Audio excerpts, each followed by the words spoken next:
Welcome to wishful ಅಡುಗೆ ಮನೆ. ಇವಾಗ ಚಳಿಗೆ ಪ್ರತಿಭಾ ಹುರುಳಿಕಾಳು ರೆಸಿಪಿ ಅಲ್ಲ? ಹೌದು ಆಶಾ, ಬರೀ ಚಳಿಗೆ ಅಷ್ಟೇ ಅಲ್ಲ, ಇದರಿಂದ ತುಂಬ ನ್ಯೂಟ್ರಿಷನಲ್ ಬೆನಿಫಿಟ್ಸು ಇದ್ದಾವೆ, ಹೆಲ್ತ್ ಬೆನಿಫಿಟ್ಸು ಇದ್ದಾವೆ. ಸೊ ಫಸ್ಟ್ ಆಫ್ ಆಲ್ ನಾವು ಹುರುಳಿನ ಯಾವ ಥರ ತಗೊಳ್ಳೋದು ಅಂತ ನೋಡೋಣ. ಇದು ಆ್ಯಕ್ಚುಲಿ ನಾವು ಬೆಳೆದಿರೋದು ಹುರುಳಿಕಾಳು, ನಾವು ಗದ್ದೆಯಲ್ಲಿ ಬೆಳೆದಿರೋದು. ಸೊ ನಿಮಗೆ ಯಾವ ಥರ ಸಿಗುತ್ತೆ ಆದಷ್ಟು ಆರ್ಗ್ಯಾನಿಕ್ ಸಿಕ್ಕಿದ್ರೆ ಯೂಸ್ ಮಾಡಿ. ಹೆಲ್ತ್ ಬೆನಿಫಿಟ್ಸು ಮತ್ತು ನ್ಯೂಟ್ರಿಷನಲ್ ಬೆನಿಫಿಟ್ಸ್ ಎರಡೂ ಮುಂದೆ ವಿಡಿಯೋದಲ್ಲಿ ಹೇಳ್ತೀನಿ. ಮತ್ತು ಯಾರು ತಿನ್ನಬಾರ್ದು ಅಂತಾನು ನಾನು ನಿಮಗೆ ಮುಂದೆ ಹೇಳ್ತೀನಿ ಹುರುಳಿನ.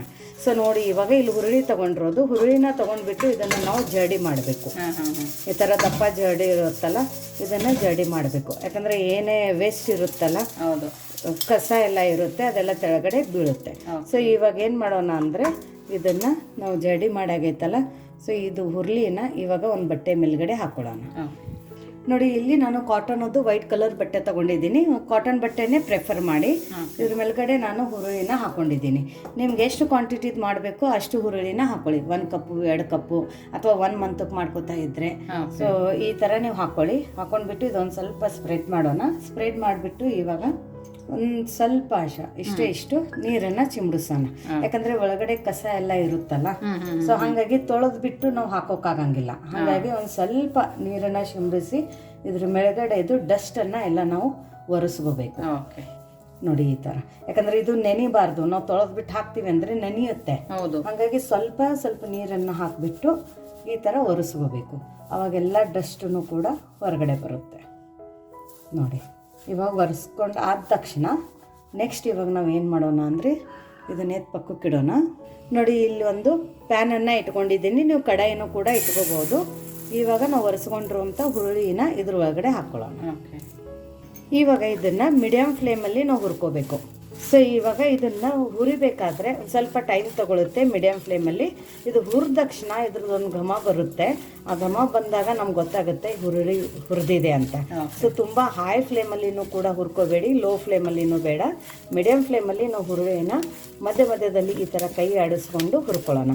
ಸೊ ಇನ್ನೂ ಯಾರು ನೀವು ನಮ್ಮದು ವಾಟ್ಸಪ್ ಗ್ರೂಪ್ ಲಿಂಕನ್ನು ಜಾಯಿನ್ ಆಗಿಲ್ಲ ಅಂದರೆ, ವಿಶ್ಫುಲ್ ಅಡುಗೆ ಮನೆ ವಾಟ್ಸಪ್ ಗ್ರೂಪ್ ಲಿಂಕನ್ನು ನಾನು ಡಿಸ್ಕ್ರಿಪ್ಷನ್ ಬಾಕ್ಸಲ್ಲಿ ಕೊಟ್ಟಿದ್ದೀನಿ. ಆ ಲಿಂಕ್ ಮೇಲೆ ಕ್ಲಿಕ್ ಮಾಡಿದರೆ ಸಾಕು, ನೀವು ನಮ್ಮ ಜೊತೆ ಕನೆಕ್ಟ್ ಆಗ್ತೀರಾ. ನಿಮ್ಗೆ ಏನೇ ಕ್ವೆರೀಸ್ ಆಗಲಿ ಅಥವಾ ಪರ್ಟಿಕ್ಯುಲರ್ ಆಗಿ ನಿಮ್ಗೆ ಏನಾದರೆ ಹೆಲ್ತ್ ಬೆನಿಫಿಟ್ಸು ಅಥವಾ ನ್ಯೂಟ್ರಿಷನ್ ರಿಲೇಟೆಡು ಅಥವಾ ಐರನ್ನು ಪ್ರೋಟೀನ್ ರಿಚ್ ರೆಸಿಪೀಸ್ಗಳು ನಿಮ್ಗೆ ಏನಾದರೆ ಬೇಕಂದರೆ ನೀವು ಅಲ್ಲಿ ನಮಗೆ ಮೆಸೇಜ್ ಹಾಕ್ಬೋದು. ಇವತ್ತಿನ ರೆಸಿಪಿನೂ ನಾವು ಅಲ್ಲಿಂದನೇ ಸಿಲೆಕ್ಟ್ ಮಾಡಿರೋದು. ನಮ್ಮದು ವಾಟ್ಸಪ್ ಗ್ರೂಪಿಂದನೇ ಇವತ್ತಿನ ಈ ಡಯಾಬಿಟಿಕ್ ರೆಸಿಪಿನ ನಾವು ಸಿಲೆಕ್ಟ್ ಮಾಡಿರೋದು. ಬಟ್ ಕೆಲವೊಂದೊಂದು ರೆಸಿಪೀಸ್ ಹೆಂಗಿರುತ್ತೆ ಅಂದರೆ, ಬರೀ ಡಯಾಬಿಟೀಸ್ ಅವ್ರಿಗೆ ಅಷ್ಟೇ ಅಲ್ಲ, ಯಾರಿಗಾದರೆ ಬೇರೆ ಹೆಲ್ತ್ ಇಶ್ಯೂ ಇದ್ರೂ ಅಲ್ಲಿ ಕವರ್ ಆಗುತ್ತೆ. ಸೊ ಇದನ್ನು ನಾವು ಚೆನ್ನಾಗಿ ಹುರ್ಕೋಬೇಕು, ಕೈ ಬಿಡದೆ ಇದನ್ನು ನಾವು ಹುರ್ಕೋಬೇಕು. ಸೊ ಇನ್ನು ನಾನು ಹೇಳಿದೆ ಹುರುಳಿನ ಯಾರು ತಿನ್ನಬಾರ್ದು ಅಂತ ಹೇಳಿಬಿಟ್ಟು. ಸೊ ಹುರುಳಿ ಅಂದರೆ ಇದು ತುಂಬ ಹೀಟ್ ಇರುತ್ತೆ. ಸೊ ಹಾಗಾಗಿ ಹುರುಳಿನ ಜಾಸ್ತಿ ಬೆಳೆಸೋದು ಅಂದರೆ ಕೋಲ್ಡ್ ಸೀಸನಲ್ಲಿ. ಹಾಗಾಗಿ ಮತ್ತು ಪ್ರೆಗ್ನೆಂಟ್ ಲೇಡೀಸ್ಗಳು ಅಥವಾ ಅಲ್ಸರ್ ಆಗಿರುತ್ತಲ್ಲ, ಅವರು ಹುರುಳಿನ ತಿನ್ನಬಾರ್ದು, ತುಂಬ ಹೀಟ್ ಇರುತ್ತಲ್ಲ. ಸೊ ಹಾಗಾಗಿ ಪ್ರೆಗ್ನೆಂಟ್ ಲೇಡೀಸ್ ಗಟ್ಟಿನೂ ಆಗುತ್ತೆ.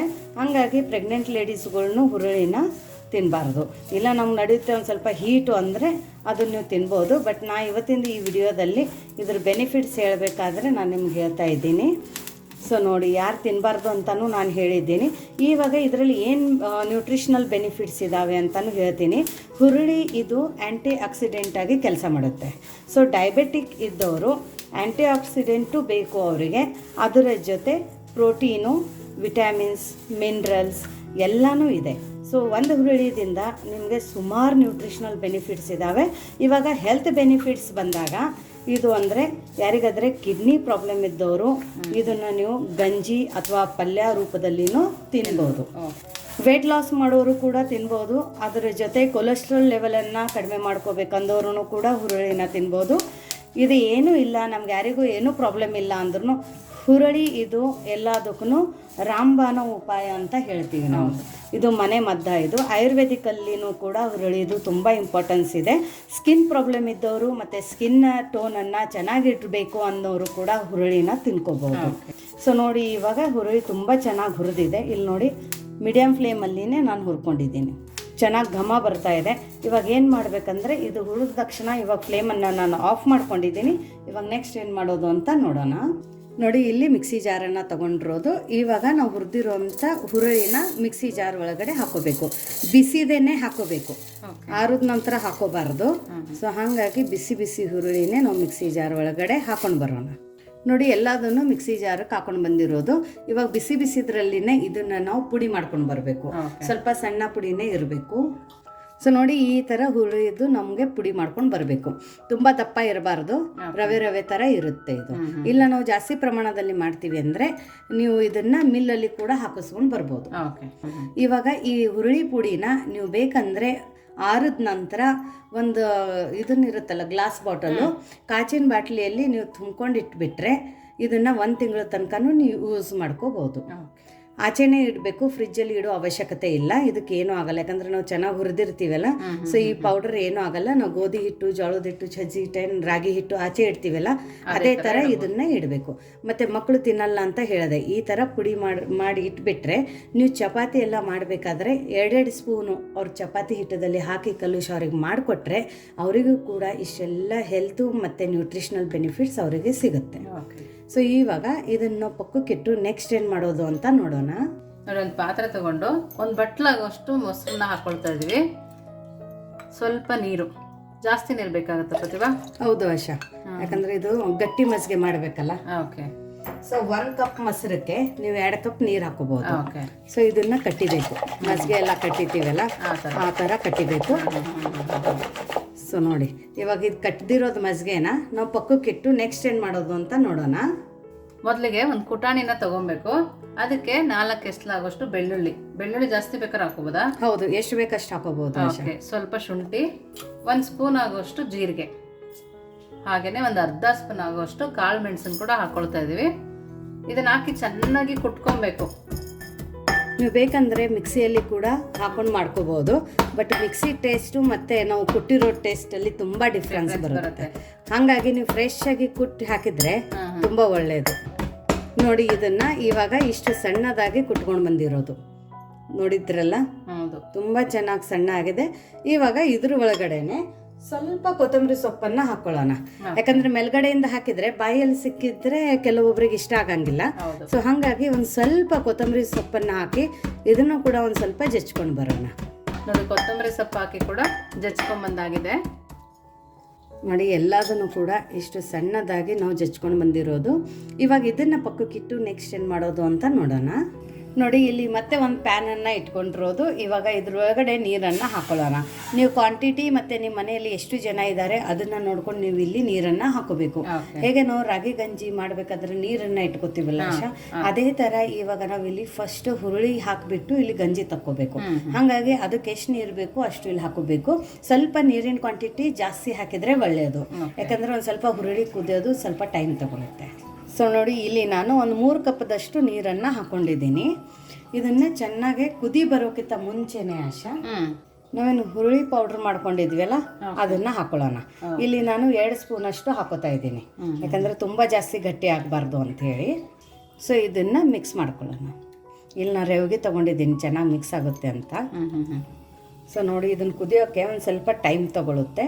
ಹಂಗಾಗಿಬಿಟ್ಟು ಇದನ್ನು ನಾವು ಕೈ ಬಿಡದೆ ಥರ ತಿರುಗಿಸ್ಕೋಬೇಕು. ಇದೇನು ತಳ ಅಂಟುತ್ತಂತ ಇಲ್ಲ, ಏನಿಲ್ಲ, ಚೆನ್ನಾಗೇ ಆಗುತ್ತೆ. ಬಟ್ ದಪ್ಪ ತಳ ಇರೋ ಪಾತ್ರೆನ ನೀವು ಇಲ್ಲಿ ತಗೊಳ್ಳಿ. ಸೊ ನೋಡಿ ಇದು ಈ ಥರ ಕುದಿ ಬಂದಿದೆ. ಕುದಿ ಬರ್ತಾ ಇದ್ದಂಗೆ ಕುದೀತಾ ಇರಬೇಕಾದ್ರೆ ಇದ್ರ ಕಲರು ಕೂಡ ಚೇಂಜ್ ಆಗುತ್ತೆ. ಹೌದು, ಒಂಥರ ಶೈನ್ ಬರುತ್ತೆ. ಇದು ಹೆಂಗಂದರೆ ಎಣ್ಣೆ ಬೆಣ್ಣೆ ತುಪ್ಪ ಏನೂ ಇಲ್ಲದೆ ಈ ಥರ ಒಂದು ನಾವು ಹುರುಳಿಯಿಂದ ಒಂದು ರೆಸಿಪಿನ ಮಾಡ್ಕೋಬಹುದು. ಮತ್ತು ಇದು ಚೆನ್ನಾಗಿ ಕುದಿಸ್ಬೇಕು. ಹಸಿ ಬಿಸಿ ಇದ್ರೆ ಹೊಟ್ಟೆ ನೋವು ಬರುತ್ತೆ.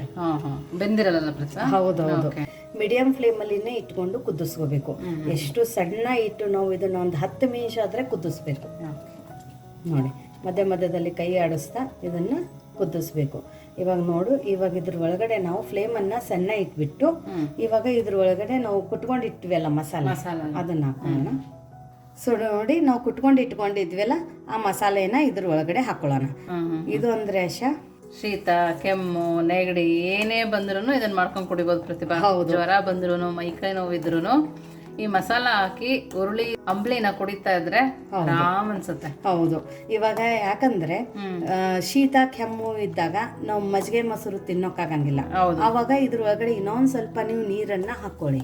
ನೀರನ್ನ ಹಾಕೊಂಡು ತಿಳಿ ಗಂಜಿ ತರ ಮಾಡ್ಕೊಳ್ಳಿ. ಇವಾಗ ಯಾಕಂದ್ರೆ ಮೆಣಸು, ಜೀರಿಗೆ, ಶುಂಠಿ, ಬೆಳ್ಳುಳ್ಳಿ ಎಲ್ಲ ಇರೋದ್ರಿಂದ ಗಂಟ್ಲಲ್ಲಿ ಏನಾದ್ರೆ ಇರಿಟೇಷನ್ ಇದೆ, ಕೆಮ್ಮಿದೆ, ಕಫ ಇದೆ, ಮೈಕೈ ನೋವು ಇದೆ ಅಂದ್ರೆ ಇದೆಲ್ಲಾನು ನಿಮ್ಗೆ ಕಡಿಮೆ ಮಾಡುತ್ತೆ. ನಿಮ್ಗೆ ಯಾವುದು ಮೆಡಿಸಿನ್ಸು ಬೇಕಾಗಿಲ್ಲ. ಸೊ ಎಷ್ಟು ಸಾಧ್ಯನಾ ಅಷ್ಟು ನಾವು ಆಯುರ್ವೇದಿಕ್ ಆಗಿ ಮತ್ತೆ ಮನೆಯಲ್ಲಿ ಮನೆ ಮದ್ದನ್ನ ಮಾಡ್ಕೊಂಡು ತಿಂತಾ ಇದ್ರೆ ನಮ್ದು ಹೆಲ್ತ್ ಮತ್ತೆ ಆಯು ಎರಡು ಜಾಸ್ತಿ ಆಗುತ್ತೆ. ಇಮ್ಯುನಿಟಿ ಕೂಡ ಬೂಸ್ಟ್ ಆಗುತ್ತೆ. ಸೊ ನೋಡಿ, ಇವಾಗ ಇನ್ನ ಇದಕ್ಕೆ ಉಪ್ಪು ಹಾಕಿಲ್ಲ. ನೋಡಿ, ಇವಾಗ ರುಚಿಗೆ ಉಪ್ಪನ್ನ ಹಾಕೊಳ್ಳೋಣ. ಇವಾಗ ಇದನ್ನ ತಿರುಗಿಸ್ಕೊಳ್ಳೋಣ. ಇದು ಹೊಲ ಗದ್ದೆಗೆ ಹೋಗೋರು ಪ್ರತಿಭಾ ಬೆಳಗ್ಗೆನೆ ಕುಡ್ಕೊಂಡು ಹೋಗ್ತಾರೆ, ಬೇಗ ಹಸು ಆಗಲ್ಲ ಅಂತ. ಇವಾಗ ನೋಡಿ, ಇದು ತುಂಬಾ ಚೆನ್ನಾಗಿ ಕುದ್ದಿದೆ ಅಲ್ಲ ಆಶಾ. ಸೊ ಶೀತ ಕೆಮ್ಮ ಇದ್ದವರು ಮಾತ್ರ ಇದೇ ತರ ಕುಡಿಬೇಕು. ಇವಾಗ ಫ್ಲೇಮ್ ಅನ್ನ ಆಫ್ ಮಾಡ್ಕೊಳ್ಳೋಣ. ಫ್ಲೇಮ್ ಅನ್ನ ಆಫ್ ಮಾಡ್ಕೊಂಡು ಇವಾಗ ನಾವು ಮಜ್ಜಿಗೆ ಮಾಡ್ಕೊಂಡು ಇಟ್ಕೊಂಡಿದ್ವಲ್ಲ, ಆ ಮಜ್ಜಿಗೆನ ಇವಾಗ ಇದ್ರ ಒಳಗಡೆ ಹಾಕೊಳ್ಳೋಣ. ಸೊ ನೋಡಿ, ನಿಮ್ಗೆ ಎಷ್ಟು ಬೇಕು ಅಷ್ಟು ಮಜ್ಜಿಗೆನ ಇದ್ರ ಒಳಗಡೆ ಹಾಕೊಳ್ಳಿ. ಫ್ಲೇಮನ್ನು ಆಫ್ ಮಾಡಿಬಿಟ್ಟು ಹಾಕೊಳ್ಳಿ. ಮತ್ತು ಡಯಾಬಿಟಿಕ್ ಇದ್ದವರು ಇನ್ನೂ ಒಂದಂದರೆ, ಈ ಥರ ಹುರುಳಿ ಗಂಜಿ ಅಥವಾ ಹುರುಳಿ ಆಮ್ಲಿನ ಕುಡಿಬೇಕಂದ್ರೆ ಬೆಳಗ್ಗೆನೆ ಆ್ಯಸ್ ಅ ಬ್ರೇಕ್ಫಾಸ್ಟ್ ಅಂತನೂ ಕೂಡ ಈ ಹುರುಳಿ ಆಮ್ಲಿನ ಕುಡ್ಕೊಳ್ಳಿ. ಸೊ ಇವಾಗ ಇದನ್ನು ನಾವು ಸರ್ವ್ ಮಾಡೋಣ. ಸೊ ನೋಡಿ, ಇವತ್ತೇ ನಾವು ಉತ್ತರ ಕರ್ನಾಟಕ ಸ್ಟೈಲಲ್ಲಿ ಒಂದು ಹೆಲ್ದಿ ನಾವು ಗಂಜಿನ ಕುಡಿಯೋಣ ಅಂತೆ. ಇದ್ರ ಬೆನಿಫಿಟ್ಸು ಕೂಡ ನಿಮಗೆ ಹೇಳಿದ್ದೀನಿ. ಸೊ ಅದರ ಜೊತೆ ಎಲ್ಲ ಟಿಪ್ಸು ಕೂಡ ಹೇಳಿದ್ದೀನಿ. ಎಲ್ಲನೂ ಫಾಲೋ ಮಾಡಿ. ಸೊ ನೋಡಿ, ಈ ಥರ ನಾವು ಗಂಜಿನ ಒಂದು ತಟ್ಟೆಯಲ್ಲಿ ಹಾಕೊಂಡು ಕುಡಿತೀವಿ ನಮ್ಮ ಸೈಡು. ಹೌದು ಪ್ರತಿಭಾ, ನಾವು ಹಂಗೇನೆ ಹಾಗೆ ಗಂಜಿ ಮಾಡಿ ಇದೇ ಥರ ಕುಡಿಯೋದು. ಇಲ್ಲ ಯಾರಿಗಾದರೆ ಗ್ಲಾಸಲ್ಲಿ ಹಾಕಿ ಕೊಡಬೇಕಂದ್ರೆ ಮನೆಗೆ ಬಂದವರಿಗೂ ಕೂಡ ಟೀ ಕಾಫಿ ಬದಲಾಗಿ ನೀವು ಈ ಥರ ಒಂದು ಹೆಲ್ದಿ ಡ್ರಿಂಕನ್ನು ಕುಡ್ಬೋದು. ನೋಡಾಶ, ಮಕ್ಕಳಿಗೂ ಕೂಡ ಈ ಥರ ನೀವು ಗ್ಲಾಸಲ್ಲಿ ಹಾಕಿ ಸರ್ವ್ ಮಾಡ್ಬೋದು. ಆಟ ಆಡಿ ಬಂದ ತಕ್ಷಣ ಅಥವಾ ಬೆಳಗ್ಗೆ ಸ್ಕೂಲಿಗೆ ಕಾಲೇಜಿಗೆ ಹೋಗೋಕ್ಕಿಂತ ಮುಂಚೆ, ನೀವು ವಾಕಕ್ಕೆ ಹೋಗೋಕ್ಕಿಂತ ಮುಂಚೆನೂ ಈ ಥರ ಒಂದು ಹೆಲ್ದಿ ಡ್ರಿಂಕನ್ನು ನೀವು ಕುಡಿದ್ಬಿಟ್ರೆ ನಿಮಗೆ ಎಲ್ಲಿ ಏನು ಹೆಲ್ತ್ದು ಇಶ್ಯೂಸ್ಗಳು ಬರೋಂಗಿಲ್ಲ. ಹೇಗಿದೆ ಆಶಾ? ತುಂಬಾನೇ ಚೆನ್ನಾಗಿದೆ ಪ್ರತಿಭಾ, ಸೂಪರ್ ಆಗಿದೆ. ಒಂದು ಗ್ಲಾಸ್ ಫುಲ್ ಕುಡಿದ್ಬಿಡ್ಬೋದು. ಹೌದಲ್ಲ? ಹೌದು. ಬಾಯಲ್ಲಿ ಮೆಣಸು, ಜೀರಿಗೆ ಅದು ತುಂಬಾ ಚೆನ್ನಾಗಿ ಅನ್ನಿಸ್ತಾ ಇದೆ. ಹೌದಲ್ಲ?